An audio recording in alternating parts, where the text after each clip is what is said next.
Hello everyone, কেমন আছো তোমরা সবাই? আশা করি সবাই খুব খুব ভালো আছে। সুজিত পিয়ালি ব্লগে অনেক অনেক স্বাগত আর অনেক অনেক ভালোবাসা জানিয়ে আজকের ব্লগটা আমি শুরু করছি। গতকাল করতে ছিল আমাদের গৃহপ্রবেশের পুজো, তো আজকের তো অবস্থা খুব খারাপ, কারণ গতকালকে রাত্রিবেলায় ঘুমোতে ঘুমোতে 1:30 থেকে 2টো মতো বেজে গিয়েছিল।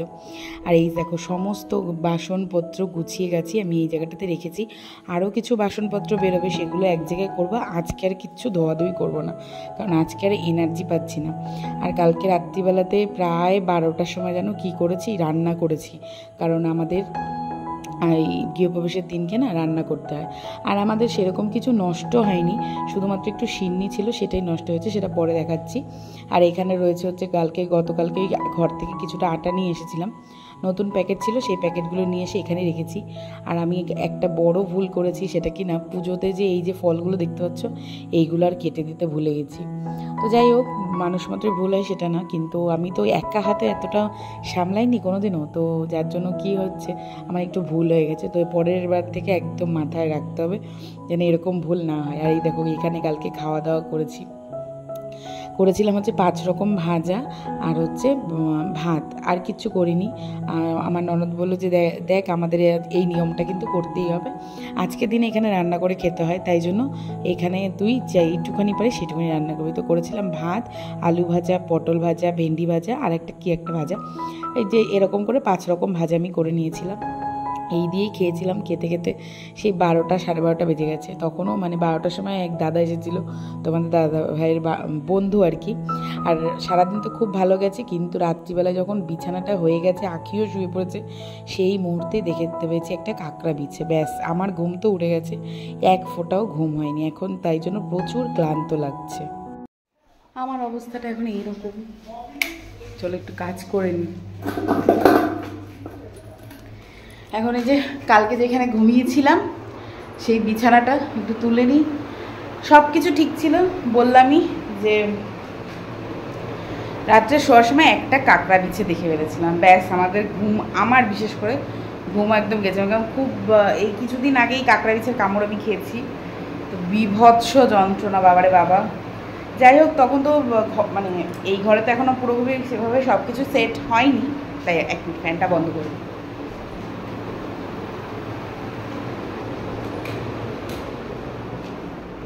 এই ঘরে তো সব কিছু এখনও সেইভাবে সেট করা হয়নি, তো শুধুমাত্র 3 রাত থাকবো। তারপরে আমাদের যে এই কি বলে, জানলার যে পাল্লাগুলো, সেটা যেইটাই হোক, স্লাইডিং হোক, পাল্লা হোক, যেটাই হোক হবে, সেগুলো হওয়ার পরে তো আমি ঘরে আসবো, তার আগে তো না। তো কিন্তু এখানে না প্রচুর, মানে এতটা পরিমাণ সাইডে এদিক সেদিকে তো জঙ্গল, তোমরা দেখেছোই, আমি দেখিয়েছি ফোনে। তো জঙ্গলটা দেখতে ভাই ভীষণ ভালো লাগে, ভীষণ। এই যে কি সুন্দর দেখো, গ্রিন গ্রিন ব্যাপার, কিন্তু এর মধ্যেই থাকে হচ্ছে খতরনাক জিনিসপত্র। তারপরে তো প্রথমে ওই কাঁকড়া বিছাটা দেখার পরে না আমার মাথায় আসলো এবারে সাপের কথা। ওরে বাবা, আর এখানে সাপেরও প্রচুর উৎপাত, ওই জন্য আমার একদম ঘুমাচ্ছিল না। তারপরে মেয়ে, বিশেষ করে আখি ঘুমোচ্ছিল তো আমাদের সঙ্গে, তাই জন্য কি বলো তো, মা আসলে পরে তাহলে কী হতো, কেউ আসলে ওই ঘরে, কিন্তু আমি তো ওই ঘরে কাউকে নেব না, তাই জন্য আর কাউকে আনিনি। এই জন্যই এই ঘরটা যতক্ষণ না কমপ্লিট হচ্ছে আমি কাউকে আনবো না, ওই ঘরে আর কাউকে আনবো না, এটাই আর কি আমি চিন্তা ভাবনা করে রেখেছি। ওই জন্যই এত বড় একটা কাজ আমার জীবনে হলো, মানে গৃহপ্রবেশের মতন। গৃহপ্রবেশের পুজো হোক, ছোট করেই হোক, কিন্তু এটা তো বিশাল বড় একটা আমাদের জন্য। তো সে তো তবুও মাকে আনতে পারলাম না। তারপর মা, পিসি, খুব ইচ্ছা ছিল মা আর পিসিকে বিশেষ করে আনার, কিন্তু আনতে তো পারলাম না। যাই হোক, এখনও অনেক পুজো বাকি আছে, এই তো কেবল শুরুটা নিজেরাই করলাম, আর কি করব। তো যেহেতু আমার তো খুব একটা কাছে না বাড়ি, তোমরা তো জানো, যেতে অনেকটা সময় লাগে সেই চুঁচুড়াতে, তো আর যাতায়াতে অনেকটা সময়, তো এতটা জার্নি করে আসবে, আবার থাকতে পারবে না, আবার চলে যেতে হবে, আমি কীভাবে বলতে পারি, তাই না? তাদেরকে তো বলা যায় না তুমি এসছো চলে যাও, এই কথা আমি বলতে পারবো না আমার মাকে বিশেষ করে। তুমি থাকবে না, তুমি এসে আমার সঙ্গে একটু কাজ করবে, করে চলে যাবে, এটা কীরকম ধরনের কথা? তাই জন্য আমি সেটা, ওই জিনিসটা করব না বলেই চলো মা এই কাজটা তোমাদের দাদাভাই আর আমি দুজনে মিলেই সামলালাম।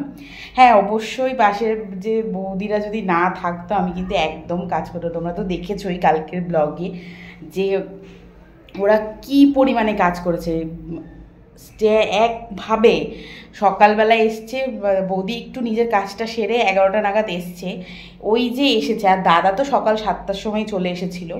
তো ওই থেকে রাত 10টা অবধি ওনারা কন্টিনিউ থেকেছে, যতক্ষণ আমার বাড়িতে লোক ছিল জানো না।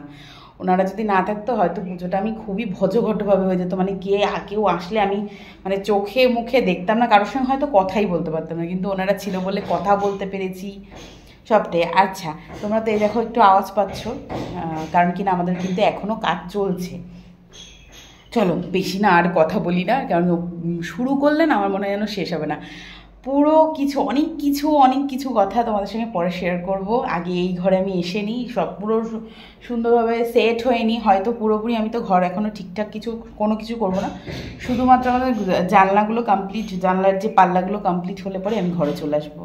বিশ্বাস করো ভাই, আমার মনে ভেবেছিলাম কালকে একটু শান্তির ঘুমোবো, কিন্তু ওই কাকড়া বিছে আমাকে ঘুমোতে দিল না।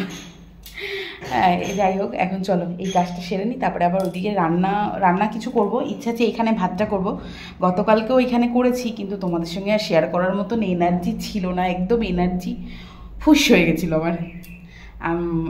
খাওয়া দাওয়া করে শুতে 1টা বেজে গেছিলো। ভেবেছিলাম লাস্টে তোমাদের সঙ্গে একটুখানি ভিডিওটা অন করে কথা বলবো, বাট হয়নি, আর পারছিলাম না। যাই হোক এখন একটুখানি এগুলো গুছিয়ে একটু তুলে রাখি, কারণ দেখা গেলো এটার মধ্যে কাঁকড়া বিছা ঢুকে থাকে। বাবারে বাবা, আমি তো এই ভয়েই শেষ। বাইরে তো দেখতেই পাচ্ছ ভীষণ রোদ উঠেছে, তাই ভাবলাম যে গুছিয়ে একবারে কাঁথাগুলো না, কাঁথা আর ওই যে একটা লেপ আছে এখানে, এইগুলোকে সব ছাদের ওপরে দিয়ে আসবো। একটু গরম হয়ে যাবে, যদি কোনো রকম যদি পোকামাকড় থেকে থাকে তো সেগুলো বেরিয়ে যাবে, কারণ আমি এটা নিয়ে ভীষণ ভয় পাচ্ছি জানো তো। তো চলো আগে যাই ওপরে, ছাদের দিকে ঘুরে আসি, তারপর তোমাদের সঙ্গে কথা বলছি।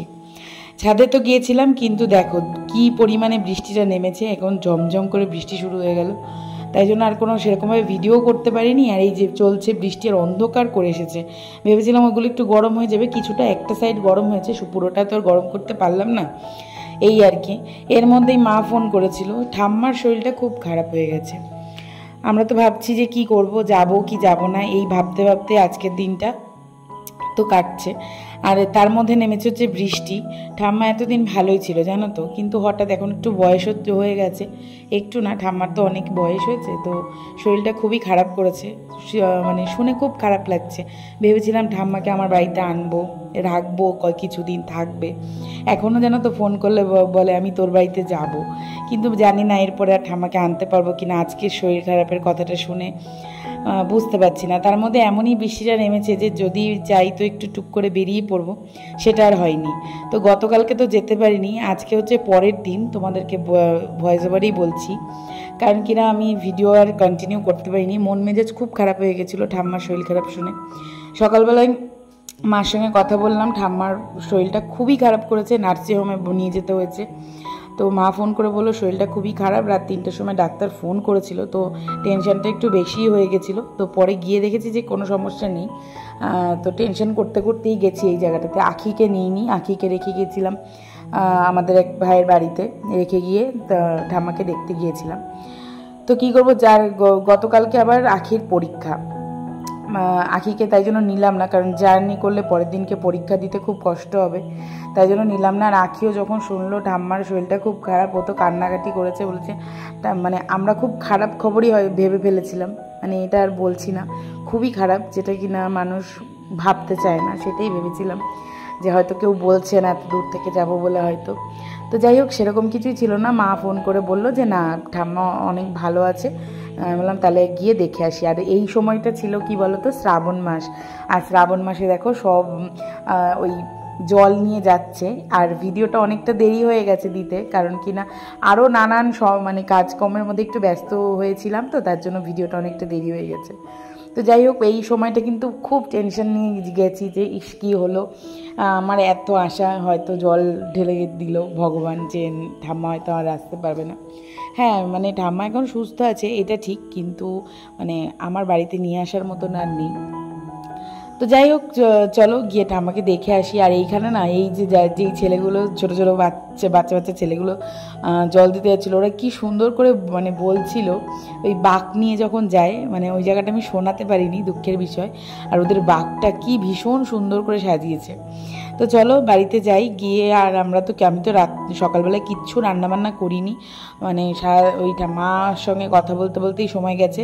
তারপরে আসবো কি আসবো না এই করতে করতে ওয়েদার দেখে ছট করে বেরিয়ে চলে এসেছি, কোনো রকম একটু টিফিন খেয়ে বেরিয়ে চলে এসেছি। আখি তো ওই ভাইয়ের বাড়িতেই খেয়ে নেবে, আর আমরা মার কাছে এসে গিয়ে খাওয়া দাওয়াটা করবো। বাড়িতে এসে তোমার সেরকম একটা ভিডিও শুরু করিনি, আসলাম এই যে বাড়িতে চলে এসেছি। আর এই হচ্ছি আমি বিধ্বস্ত অবস্থায়, মানে ড্রেসটাও ঠিকঠাক পরে আসিনি। প্রত্যেক দিন আমাদের ওখানে যে মানে আমি সবসময় যেসব চুড়িদার পরি সেই চুড়িদারটা পরেই চলে এসেছি, কারণ আমার মানে ভালো লাগছিল না যে কি হয়েছে না হয়েছে। তো এখান থেকে খাওয়া দাওয়া করে আবার এখন বাজে ওই কটা বলো তো, ওই 3:30 মতো। তো মা বললো এখন তোরা বেরিয়ে যা, তো এখন নার্সিংহোমে আর কি ভিজিটিং আওয়ার, তো এখন ঢুকতে দেবে, তো তোরা এখন বেরিয়ে যা, তাহলে চট করে অনেকক্ষণ দাঁড়াতে পারবি আর কি ঠাম্মার কাছে। ICCUতে ভর্তি রেখেছিল। তো যা পরের বিষয়টা পরেই বলছি। আর এই হচ্ছে আমার সাথে আছে হচ্ছে আমার দাদা বৌদি, ওরাও যাচ্ছে। তো আমরা তো চিনতে পারবো না, যার জন্য কিনা ওদেরকে বললাম যে তোরাও চলে আয়, কারণ ওরাও যাবে।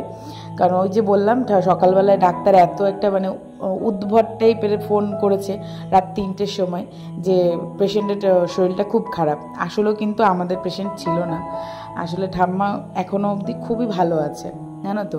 মানে নার্সিংহোমের অত্যাচারে ঠাম্মার একটু শরীরটা বেশিই খারাপ করেছিল, কিন্তু বাড়িতে আসার পরে অনেকটা সুস্থ আছে। এই আর কি কথা বলছিলাম। ভেতরে তো ঢুকতে দেয়নি, মানে ঢুকতে দিয়েছে আমাদেরকে, কিন্তু আমি কোনো রকম ভিডিও করতে পারিনি, জানো তো। ভেবেছিলাম ঠাম্মাকে একটু দেখাবো। ঢোকা মাত্রই তো ঠাম্মা মানে কান্নাকাটি জুড়ে বসেছে। আর এইখানে দেখো সবাই মিলে যাচ্ছে হচ্ছে বাবার বাড়ি, শ্রাবণ মাসে তারকেশ্বর যাচ্ছে সবাই। আর এই দেখো এই বাঘটা কিন্তু ভীষণ সুন্দর, বজরংবলীকে সঙ্গে নিয়ে সবাই যাচ্ছে। তো চলো দেখতে দেখতে কিন্তু আমরা চলে আসলাম। আর ঠাম্মা ভর্তি ছিল হচ্ছে চন্দননগর নার্সিংহোম একটা, আমি নামটা অত ভালোভাবে দেখিনি তাই জন্য তোমাদেরকে বলতে পারছি না। ICCUতে ভর্তি ছিল। তো এই যে তোমাদের দাদাভাই বসে আছে এখানে, আর এখানে দাদা তো যায়নি, সবার ফার্স্টে গেছিলো আমার জ্যাঠাতো দিদি। ও দেখে আসার পরে আমি এখন যাচ্ছি, ভেবেছিলাম ঠাম্মাকে একটু দেখাতে পারবো, বাট দেখাতে পারি না। আমাকে বললো যে না ভিডিও করো না, শুধুমাত্র বেডের সামনে অবধি গিয়েই, আমি তো খুঁজেই পাচ্ছিলাম না যে ঠাম্মা কোথায় গেল, মানে এতটা রোগা হয়ে গেছে। যাই হোক এখন ঠাম্মাকে দেখে আমরা তো এক্ষুনি বেরিয়ে যাব, কারণ আখিকে তো রেখে এসেছি। আর আখির যদি কালকে যদি মানে কি বলবো পরীক্ষাটা যদি না থাকতো না, তাহলে আমরা বাড়িতেও আসতাম না, কিন্তু ওই যে অগত্যা পরীক্ষা হয়ে গেছে, কি করা যাবে। তো দাদা বললো চল এখন তো ঠিক আছে, একটুখানি চা খাই এখানে, আমরা তো একসঙ্গে খুব একটা বেরোনো হয় না, তাই জন্য এখন স্ট্যান্ডে এসছি আমরা চা খেতে। তো এখানে দাদা তো প্রায়ই আসে ঘুরতে টুরতে, দাদা বৌদি এরা জানে কোথায় ভালো চা আছে। তো চা খেয়ে এখান থেকে এখন বেরিয়ে যাচ্ছি, এখন সোজা যাবো হচ্ছে বাড়ির দিকে। তো বাড়িতে গিয়ে মার সঙ্গে একটু দেখা করে নেবো, তারপরে আবার আমাদের বাড়ির দিকে যাওয়ার পালা। আর দেখো এইটা হচ্ছে চন্দননগর স্ট্যান্ড, কি ভীষণ সুন্দর। আর এইখানটাতে বসে থাকতে এত ভালো লাগে যে কি বলি।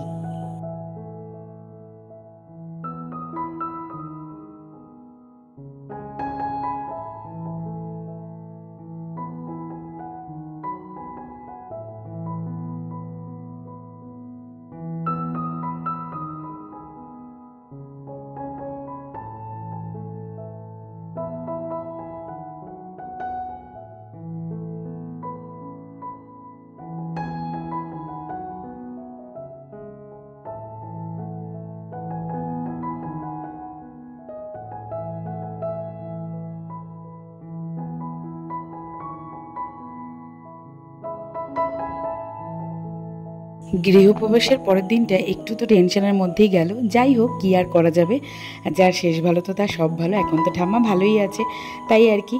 আমরা তো মার সঙ্গে দেখা করলাম, করে বাড়িতে যাচ্ছি। এখন আমরা আছি হচ্ছে ওই লঞ্চঘাটের সামনে, লঞ্চঘাটের থেকে যাব, গিয়ে পার হব, তারপরে আবার যেরকমভাবে বাড়িতে যাই সেইভাবেই যাব।